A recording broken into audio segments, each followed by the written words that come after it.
2017년 11월 27일 도널드 트럼프 대통령이 방한했을 때 우리 측 인사들과 줄지어서 악수하는 장면을 본 적이 있습니다. 우리는 이렇게 정상들의 만남에서 서로가 상대방 국가의 인사들과 인사를 하는 장면을 곧잘 봅니다. 근데 참 재밌는 장면이 하나 생겼습니다. 한 할머니가 악수를 한 후에 덥석 트럼프 대통령을 껴안았습니다. 늘 악수 하나도 주도권을 잡고 건방을 떨면서 그렇게 악수를 하는 스타일인 도널드 트럼프 대통령이 당황했고, 심지어는 문재인 대통령도 당황하면서 뭔가 그렇게 말리려고 하는 그러한 제스처를 보이기도 했습니다. 그 할머니가 위안부 피해자였던 이용수 할머니입니다. 성격이 괄괄하고 아주 활달하여서 일본이 제일 싫어하는 위안부 할머니이기도 합니다.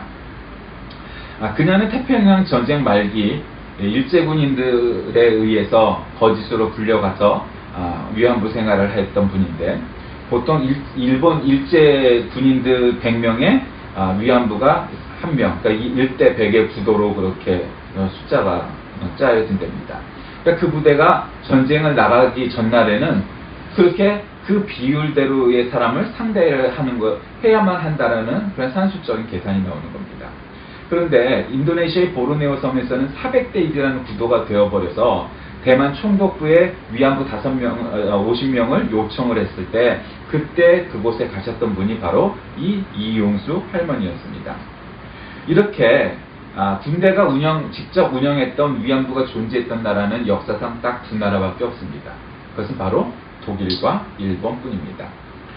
눈길이라는 영화, I Can Speak라는 영화 모두가 이런 위안부 할머니들의 문제를 다룬 작품이어서 우리에게는 참 가슴 아픈, 그러나 굉장히 뜻깊은 그런 영화기도 했고, 또한 영화적인 혹은 드라마적인 면에서도 각각 의미가 있는 작품이라 할 수 있습니다. 그 영화를 보면서 호사카 유지 교수는 일본을 용납할 수 없다. 왜냐하면 내가 일본 사람이었기에 그 사건을 확실히 밝히고 그렇게 하지 않으면 일본은 망할 거라고 보기 때문이다. 일본은 독도 문제보다도 훨씬 더 위안부 문제를 도덕적으로 치명적으로 보고 더 덮으려고 노력을 한다. 이렇게 말을 했습니다. 이 모든 일들의 발단은 물론 일본 제국주의의 정신대라는 이름으로 우리나라의 여성들을, 특히 소녀들을, 그리고 또 남자들을 데려다가 노동을 시키고 또 전쟁에서 죽도록 그렇게 군인으로 일하게 했던 사건에서 연유합니다. 그런데 이것이 현실적인 문제로 다가온 것은 1965년 한일협정을 맺으면서입니다. 다시 말씀드리면 1945년 8월 15일 이후로 일본과 한국은 서로 단절되었습니다. 왜냐하면은 뭐 국교를 맺을 의사가 없었던 거죠. 뭐 우리나라가 일본하고 상대할 수 있었겠습니까? 기분 나빠서 안 하고, 일본은 일본대로 자기 코가 석자이기 때문에 가장 가까운 나라였던 한국과 국교를 맺을 생각을 못했고, 또 좀 시간이 지나서 진정이 된 이후에도 그럴 여력이 없다가 비로소 한일 협정을 맺게 됩니다. 왜 그러냐면 박정희 장군 입장에서는 박정희는 우리나라를 건설하려고 하니까 돈이 필요했던 겁니다. 그래서 아주 싼 돈을 받고서 한일협정을 하면서 이제 일본은 한국에 모든 책임이 없다? 그냥 자기가 선포를 해버리고 그렇게 협약을 맺어버리죠. 일본은 그래서 그때 끝난 이야기를 다시 꺼내냐라고 늘 얘기하는 것이 이제 그런 거죠. 그러나 이것은 법적 효력이 사실상 없습니다.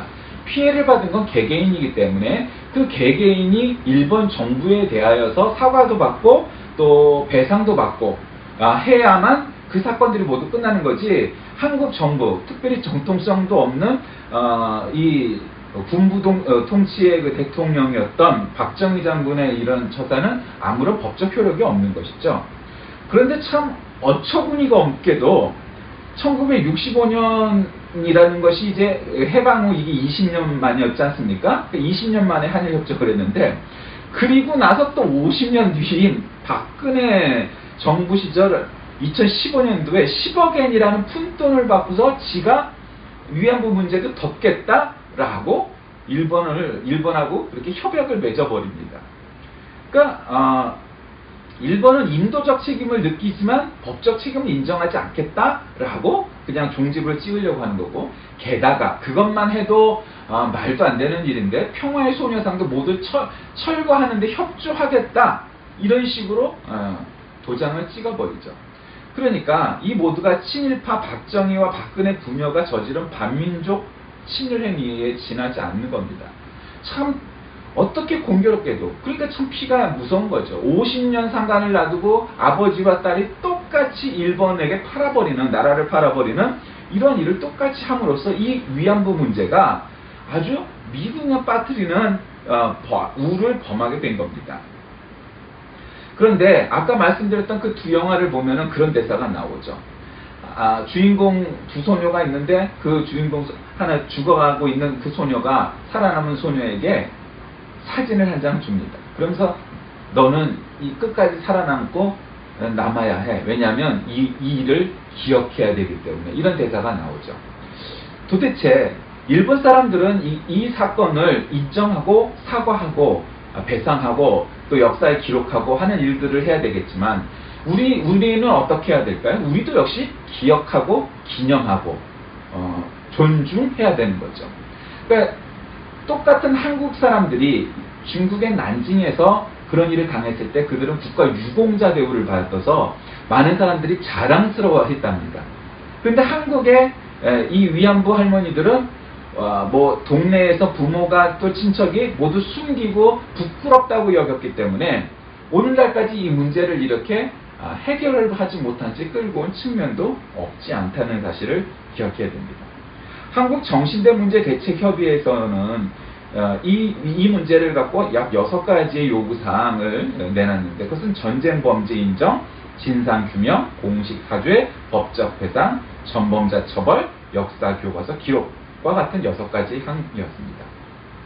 도대체 왜 일본은 독도든 위안부든 이런 문제를 이렇게 해결하지도 않고 진심으로 사과하지도 않을까? 물론 이제 그것은 일본의 정치 세력이 굉장히 극우 세력이고 굉장히 반미치광이 사람들이 거기 정치를 주도하고 있고 일본 사람들은 이 자기 계급, 즉 정치는 정치 특별한 사람들만 하는 것이다 라고 생각을 하고 별 관심이 없는 문화가 있습니다. 그래서 일본이 패전한 후에 미국에서 이 일본을 연구하려고 일본 사람들이 굉장히 도대체 항복을 하지 않고 할복은 한이 있어도 항복은 안 하는 일본 사람들이 특이해서 루스 베네딕트라는 여자 학자를 통해서 연구를 시켰습니다. 그 여자가 연구 결과를 책으로 냈는데 그것이 바로 국화와 칼입니다. 일본은 국화는 없지만 국화는 천황, 소위 말하는 천황, 일본 왕의 상징이기도 하고 칼이라는 것은 사무라이로 대표되는 일본 문화의 대표입니다. 그래서 일본인들이 가장 중요하게 생각하는 그런 신도에는 청결의식이라는 게 있습니다. 재계라고 하고 일본은 이제 미소기 하라이라고 말하는데 이거는 물을 뿌리고 또 이렇게 총체에 있죠. 먼지떨이 같은 걸로 이렇게 터는 이 형식을 천주교처럼 비슷하게 합니다. 여러분 일본을 가면은 건물이나 뭐 차나 이런 것들은 다 낡았어요. 오래됐죠. 그런데 굉장히 깨끗한 것을 보게 됩니다. 그러면서 이 나라 국민은 선진국이니까 물론 그런 측면도 없지 않겠죠. 근데 왜 그런 의식을 갖고 있느냐? 일본은 한마디로 말하면 기독교나 서구 전통에서 얘기하는 원죄 의식이 없습니다. 그러니까 잘못을 저질러서도 죄책감을 안 느껴요, 이 사람들은. 그러니까 이 사람들은 죄책감을 느끼는 게 아니고 보통 우리 그리스도인들이나 서구 사람들은 내가 잘못을 저질렀으면 아무 사람이 몰라도 하나님은 아시고 나는 알기 때문에 우리에게는 죄책감이라는 게 있죠. 그런데 일본 사람들은 죄책감이 없답니다. 그럼 뭐가 있냐? 수치심이 있다는 거죠. 죄책감이라는 것은 다른 사람들이 알든지 말든지 하나님이 아시기 때문에 내가 갖고 있는 양심입니다. 그런데 일본 사람들은 수치심을 갖고 있어서 위안부 문제든 독도 문제든 이 일제 만행과 이런 역사적인 그런 오류들을 덮어야지 수치심이 없는 것이지 그것이 진정으로 드러나면 수치심을 느끼기 때문에 그것이 그들에게는 죄의식을 느끼게 하는 죄책감을 느끼게 하는 문제가 된다는 거예요. 그래서 이 사람들은 신도에서는 죄책감이라는 개념, 원죄 개념이 없고 깨끗해야 된다는 겁니다. 그러니까 몸도 깨끗, 거리도 깨끗하면 깨끗한 겁니다. 신도에서는. 그래서 이 사람들은 목욕도 매일 하고 길거리나 집안도 깨끗하게 해야 죄가 없다. 눈에 보이는 더러움이 없으면 딱 깨끗하다 여긴다는 겁니다. 그래서 이렇게 일본이 깨끗한 원인에 있다라고 말을 하는 겁니다. 이 국화와 칼에서 보면 이 수치심과 죄책감에 대해서 그렇게 얘기하는데 진중권이라는 그 학자는 바로 그것을 가지고 오히려 거기서 한층 더 나아가서 오히려 죄책감과 수치심이라고 이렇게 대별하기보다는 오히려 명예심과 수치심이다 이렇게 말을 합니다. 뭐 사실 뭐 비슷하죠. 그러니까 명예, 그 서양 사람들은 명예를 중요시하고 동양 사람들은 되게 명예보다는 오히려 수치심, 죄책감, 수치심을 더 많이 느끼죠. 그러니까 조금 비슷은 해요. 어쨌든 간에 결론적으로는 일본이 이렇게 일제의 만행들을 아직까지도 자꾸 덮으려고 하고 역사를 자꾸 잘못 서술해서 기록을 남겨서 끊임없이 오랜 세월이 지나면 마치 그것이 사실인 것처럼 일본 서기 같이 그런 역사책을 남기려고 하는 그런 의도라고 말할 수 있습니다. 저는 오늘 말씀의 제목을 진정한 해방이라고 잡았습니다. 우리가 해방된 건 1945년 8월 15일이고 정부가 세워진 것은 3년 뒤인 1948년 8월 15일이니까 벌써 73주년 됐죠? 3주년 됐어요. 그러니까 73년 전에 해방이 되었어요. 그러니까 우리나라도 세계에서 한 10손가락 번째쯤 드는 잘 사는 나라도 되었죠. 우리나라 경제력이나 국방력이 결코 약한 게 아니에요. 우리 옆에 바로 이웃에 너무 세계에서 제일 센 놈들 네 놈이서 모여 있으니까 우리가 약해 보이는 듯 싶지만 아이들 말로 그냥 1대1로 붙어갖고 우리가 이길 만한 나라는 세계에서 대부분의 나라들은 다 이길 수 있는 나라일 만큼 경제력으로나 군사적으로 강한 나라이죠. 자, 그러면 우리나라가 정말 진정한 해방을 이룬 국가일까? 여러 가지가 있죠. 이를테면 남북 분단의 문제도 사실은 이게 완전한 해방을 이루지 못한 문제도 있고요. 미군 주둔의 문제도 있고요. 또 중국도 자꾸 그러는 것도 있고, 일본은 말할 것도 없고, 역사와 적인 그런 오류들, 영토 문제 뭐 있고요. 하여튼 요즘 러시아가 조금 잠잠할 뿐이지 나머지 국가들은 그냥 못 잡아먹어서 안달인 거죠. 우리나라가 진정한 해방을 했냐? 무슨 역사적인 관점에서, 정치적인 관점에서, 군사적인 관점에서, 경제적인 관점에서 살펴보아야겠지만 완벽하다 이렇게 말하기는 사실 어려운 부분이 있는 것입니다. 그런데 오늘 본문은 뜬금없이 한 왕이 나오죠. 솔로몬입니다. 솔로몬은 다윗의 아들이었고요. 굉장히 지혜롭던 왕이었습니다. 우리가 아다시피 다윗은 정말 하나님을 사랑하는 사람이었고 하나님도 정말 다윗을 사랑했으나 그가 여러 많은 잘못을 저지름으로 인하여서 성전을 완벽하게 이룰 수 없는 헌당을 할 수 없는 그런 입장에 놓여져서 그의 아들에게 그 임무를 하나님이 옮기우시죠. 그래서 솔로몬은 이제 성전도 건축하고 왕궁도 건축하는 그러니까 한마디로 말하면 이스라엘의 최전성기를 이룰 수 있는 왕이 되었습니다.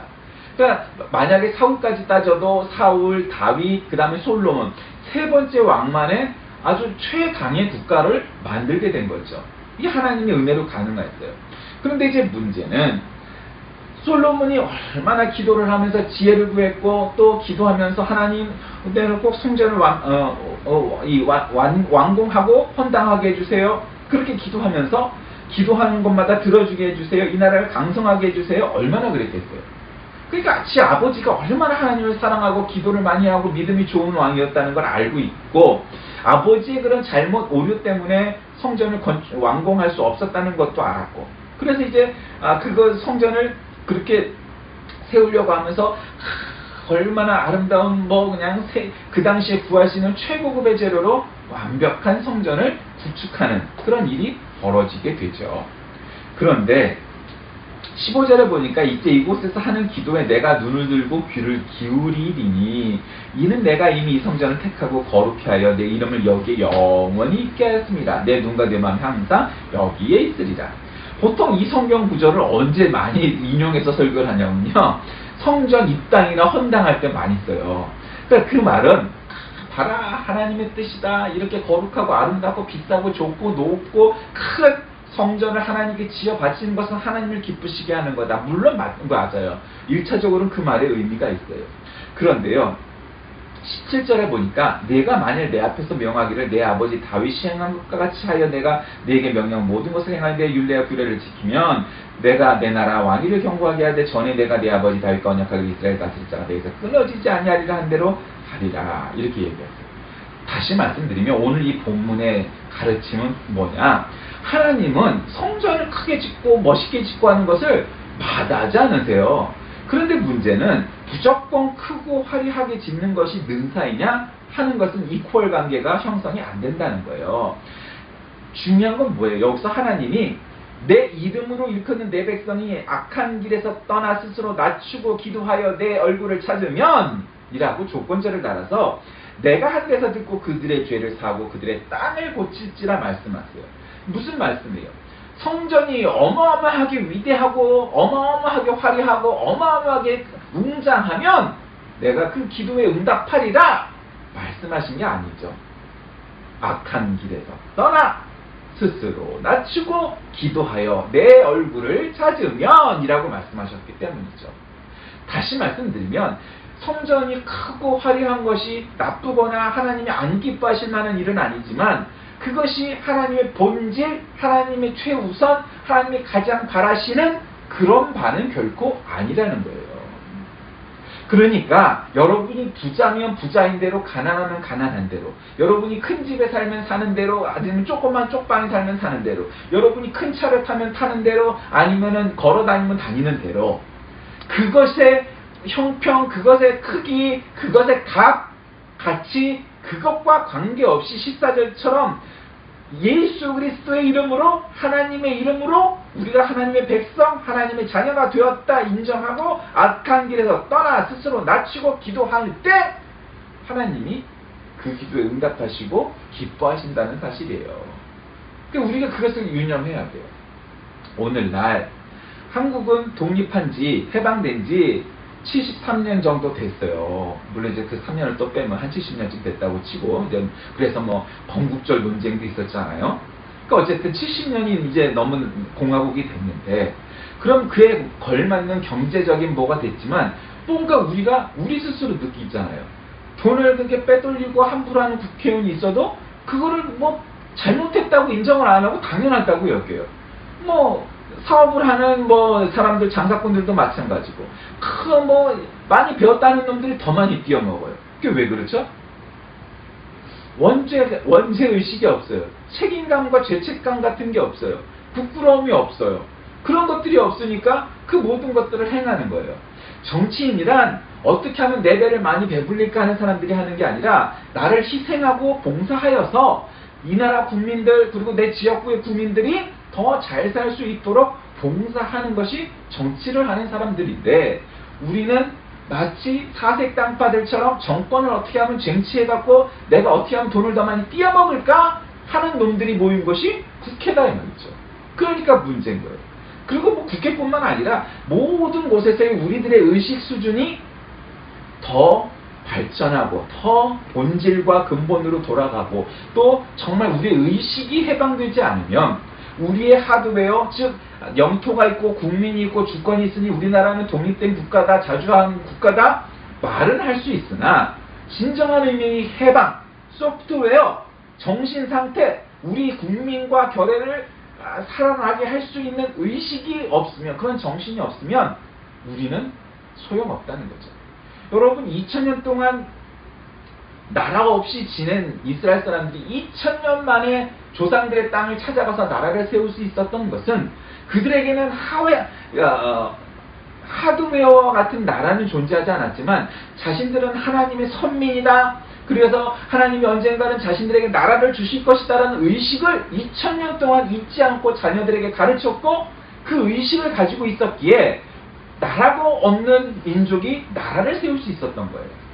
그 중요한 건 나라가 있는, 하드웨어가 있는 것도 중요하지만 소프트웨어, 우리는 진정 하나님의 자녀다, 하나님이 우리를 통치하신다, 우리는 세계를 향하여 이 복음을 전해야 한다 와 같은 의식을 갖고 있지 않으면 하드웨어가 아무리 좋아도, 풀이 아무리 좋아도 그것은 쓸모없는 것이 될 뿐이라는 사실을 우리가 기억해야 됩니다. 자, 말씀을 정리합니다. 진정한 해방, 이 해방 기념주일, 광복 기념주일에 한 번쯤 생각해 봐야 될 겁니다. 그런 날이 오면 안 되겠죠.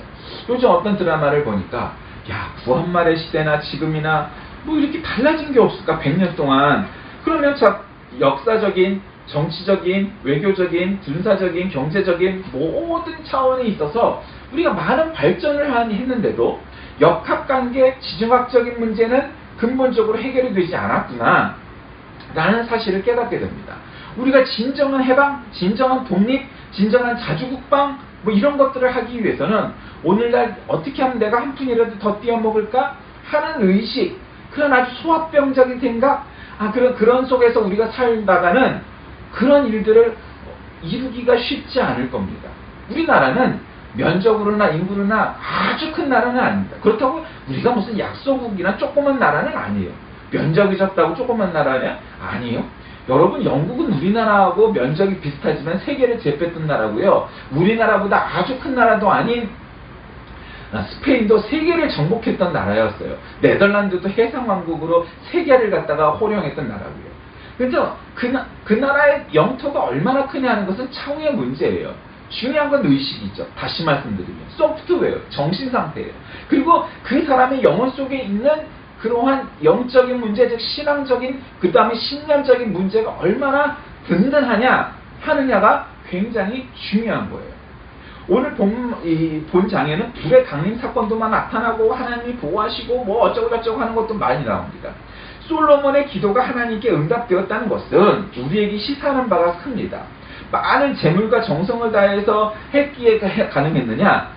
그렇게만 봐서는 안 되죠. 물론 그렇게 헌신을 했어요.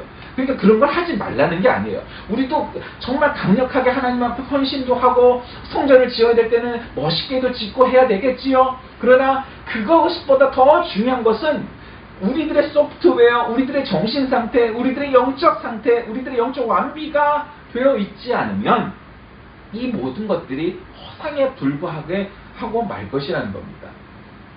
이 나라가 독립한 지 해방된 지 이제 70년이 되었는데 공화국 설립이 정말 우리나라가 진정한 민주주의, 진정한 자주국방, 진정한 민족 국가를 형성했느냐 하는 점에 있어서 부족한 점들이 아직도 많기에 아직도 우리는 허리를 졸라매고 남북도 통일이 되고 더 우리들의 조상들의 땅도 더 내다보면서 어떻게 하면 우리나라가 흥왕하고 왕성해지고 정말 번성해질 것이냐 하는 문제를 밤을 새워가면서 토론도 하고 일을 해야 될 나라인데 아직도 부정부패가 만연해서 어떻게 하면 4배를 더 많이 채울까 하는데 관심을 쏟다 보면 그것이 바로 한마디로 친일파 같은 존재들이 될 것입니다.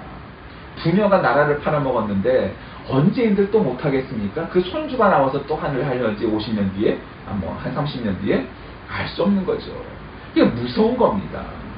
이 나라를 바라보면서 제가 가장 안타까운 것은 독립군의 후손들은 공부를 못하고 가난해서 청소부를 하고 있고 기본 일당도 못 받는 나라인데, 존경과 존중도 못 받는 나라인데, 친일파의 자손들은 떵떵거리고 대통령도 되고 국회의원도 되고 부자도 되고 해서 큰 소리 치는 나라가 이 나라가 되었다는 거죠. 얼마나 부끄러운 일입니까? 참 부끄러운 일입니다. 그 부끄러움을 극복하기 위해서는 다시는 그런 부끄럽지 않기 위해서 친일파들을 배척하고 독립운동가들과 그의 후손들을 존경하고 대우를 하고 하는 나라가 되어야 친일을 하면 아주 삼족이 멸하고 독립을 하고 나라를 위해서 애국을 하는 사람들은 정말 삼족이 흥왕하는구나, 이렇게 조건을 달아놓고 대우를 해야 사람들이 바뀌는 거지. 지금처럼 친일을 해야 돈을 벌고 잘난 것 같고 애국을 하면 망하는 이런 나라가 되어서는 결코 안 될 것이라는 겁니다. 오늘 솔로몬은 우리에게 참 발전된 좋은 모델을 보여주었죠. 큰 차를 타는 것도 좋은 일이죠. 큰 집에 사는 것도 좋은 일이죠. 교회당을 크게 짓는 것도 감사한 일이죠. 그런 일들 하나님이 막지 않으세요. 그러나 문제는 그 과정에 있어서 정말 그 의식의 흐름이 정말 하나님 어떻게 하면 더 기뻐하시게 할까 하는 데서 한 발로인지, 아니면 개인적인 역량, 개인적인 욕망, 개인적인 성취, 이런 것들 때문에 그 모든 것들을 했는지를 하나님은 분별하실 것이고, 다른 사람은 몰라도 하나님은 아시기에 우리가 진정한 해방은 바로 하드웨어가 아니라 소프트웨어, 우리들의 믿음, 우리들의 정신, 그것에서 출발하지 않고 그것이 깨끗하지 않고 그것이 올바르지 않다면 결코 하나님께서 기뻐하지 않으시다는 사실을 깨닫는 우리 모두가 되시길 주의 이름으로 간절히 기도합니다. 살아계신 하나님, 이 나라가 세워진 지 70년이 되었습니다. 아직도 경륜이 짧은 그런 공화국입니다. 더 민주주의를 위해서 열심히 노력해야 할 터인데 아직도 정신 못 차리고 자기 개인만 배부르려고 하는 그러한 소인배들이 너무도 많습니다. 진정 나라를 사랑하는 사람들이 앞장설 수 있게 하시고 정말 독립운동가와 애국자들이 나라를 이끌고 친일파와 같은 존재들이 이 나라에서 사그라질 수 있도록 정말 그런 나라, 정직한 나라, 존경을 할 만한 나라가 되게 하여 주옵소서. 예수님의 이름으로 기도드립니다.